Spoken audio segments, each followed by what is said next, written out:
L'or chute en pleine guerre, ça n'a aucun sens! Les investisseurs sont sous le choc. Une chute inexplicable qui bouleverse les marchés. Les experts cherchent des réponses. Bienvenue sur la Bourse en clair. Ici, pas de promesses miracles, pas de placements douteux, juste des analyses claires, présentées par nos experts. Le monde est en crise, les marchés sont en train de s'effondrer et pourtant l'or, ce qu'on appelle la valeur refuge ultime, est en train de plonger. On va décrypter ensemble ce grand paradoxe de l'or, un mystère qui pourrait bien changer les règles du jeu pour absolument tout le monde. Allez, on rentre direct dans le vif du sujet. D'un côté, on a une situation géopolitique, disons, explosive, des bourses qui dévissent partout dans le monde, et de l'autre, l'or, la valeur refuge par excellence qui est en train de couler. C'est un paradoxe total, ça défie toute la logique qu'on a toujours connue. Le chiffre, il est brutal, moins 20%. Oui, l'or est officiellement entré dans ce qu'on appelle un bear market, un marché baissier. Ça efface une grosse partie de ses gains spectaculaires des derniers temps. C'est simple, au moment où il devrait briller, eh bien il s'éteint. Ce qui est vraiment fou ici, c'est que le manuel du bon investisseur, le classique, il a l'air complètement dépassé. Cette protection que l'or est censé offrir quand tout va mal, elle s'est comme évaporée. Alors qu'est-ce qui se passe vraiment ? Première partie donc, la chute de l'or. On va d'abord analyser pourquoi cette baisse est un vrai casse-tête qui prend tous les experts à contre-pied.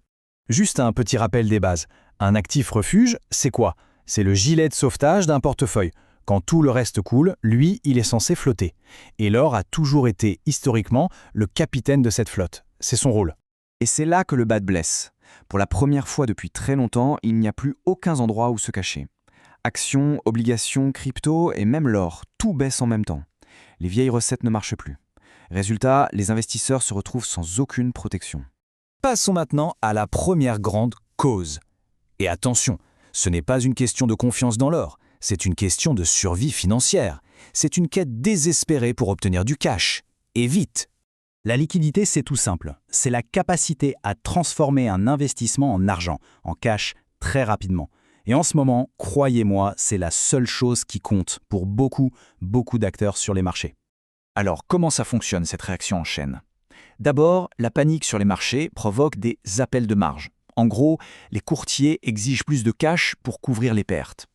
Pour trouver cet argent, les investisseurs ne vendent pas ce qui est en train de perdre, non, ils vendent ce qui a bien marché et ce qui est facile à vendre.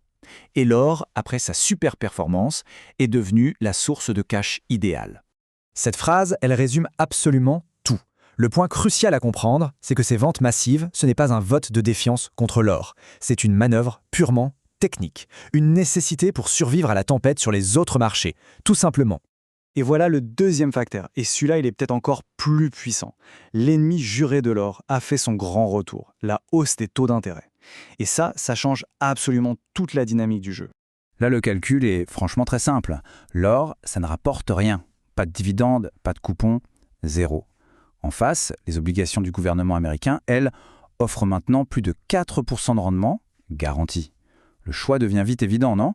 Pourquoi détenir un actif qui ne rapporte rien quand on peut avoir un rendement sûr juste à côté ? Ce graphique, il illustre la situation parfaitement. On voit l'explosion du rendement des obligations qui a atteint des sommets. Chaque point de pourcentage qui monte sur les obligations augmente ce qu'on appelle le coût d'opportunité de détenir de l'or.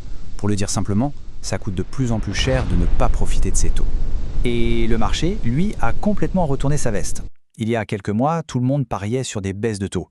Aujourd'hui, non seulement ces espoirs sont partis en fumée, mais la probabilité d'une hausse des taux est passée de 0 à presque 50%. C'est un changement de paradigme total et ça met une pression énorme sur l'or. Bon alors, qu'est-ce qu'on retient de tout ça ? Est-ce que cette situation est juste temporaire ou est-ce qu'on assiste à une redéfinition complète du rôle de l'or dans un portefeuille ? La conclusion, elle est simple, mais elle est brutale. Les priorités des investisseurs ont changé. Avant, en temps de crise, la priorité numéro 1, c'était la protection. Aujourd'hui, dans ce nouvel environnement de taux élevés, les priorités, c'est le rendement et la liquidité. L'or n'est plus la seule réponse. Pour l'avenir, on peut imaginer deux grands chemins. D'un côté, un scénario baissier, si les taux continuent de grimper et que le dollar reste fort. De l'autre, un scénario de rebond. Mais il faudrait une escalade géopolitique majeure, ou alors que les banques centrales, paniquées par une récession, se remettent à acheter de l'or massivement. Voilà la nouvelle réalité de l'or. Son rôle a évolué. Face à cette quête de rendement et de liquidité, ce n'est plus l'actif qui va faire décoller un portefeuille. Il redevient ce qu'il est au fond, un stabilisateur, une ancre, une assurance qu'on garde pour les pires tempêtes. La question est donc posée. Si l'or n'est plus ce refuge ultime, quelle est sa vraie place dans un portefeuille aujourd'hui ? Et surtout, comment on fait pour construire un portefeuille vraiment résilient ? Pour des analyses claires, sans promesses inutiles, la meilleure façon de soutenir la chaîne, c'est l'abonnement et un petit like. La Bourse en clair, des analyses présentées par nos experts. À très bientôt.